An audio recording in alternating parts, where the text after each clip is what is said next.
Matthew's diagnosis for us actually came completely out of the blue. There was little to no warning. We had just been swimming as a family.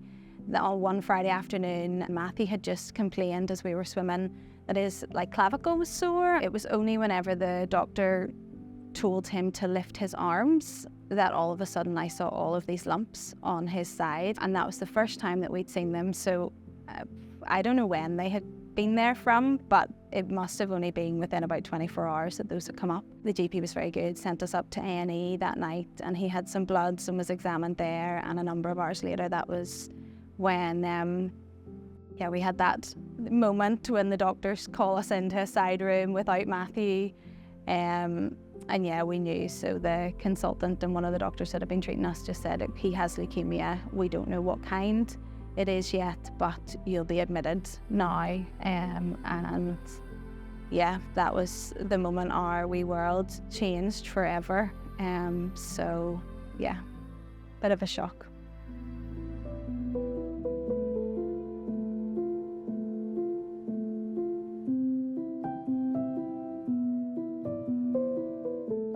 The Children's Cancer Unit charity is here to support the Children's Haematology and Oncology Unit at the Royal Belfast Hospital for sick children. Every year in Northern Ireland, between 60 and 70 children will be diagnosed with cancer or a complex blood disorder, and they'll all be treated at the unit. Our focus is on funding and supporting the work of the Children's Cancer Unit, and we do this in a number of ways. We provide vital resources, including specialised staff care, equipment and infrastructure in the unit itself. We also contribute to research focused on improving treatment options and outcomes for children and young people with cancer. And we extend our care to families as well, providing services for children, young people and families right across Northern Ireland. This includes practical and financial support, home-from-home treats and comforts in the hospital setting. We also have our robotics programme, which helps connect children to their schools and peers. We provide private and comfortable spaces here in our headquarters for families to be able to meet with members of the medical team outside of the hospital. And we also provide a range of family events and treats as well, so that they can enjoy quality time together. The charity has remained as a cornerstone with regard to everything we do here.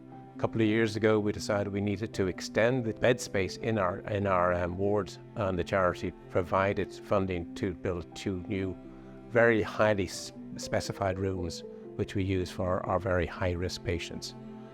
But the charity does a lot more than that. The charity supports families really from the day-go, from them.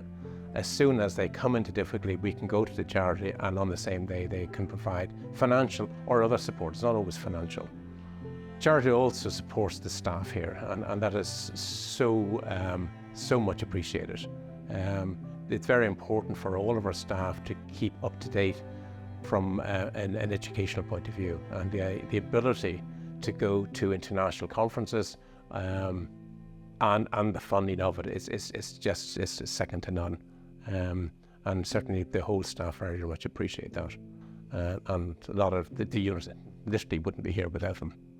As a charity, we don't receive any government or statutory funding, so we rely solely on fundraising and donations from the public and local businesses to help us deliver our support services to children, young people and families right across Northern Ireland.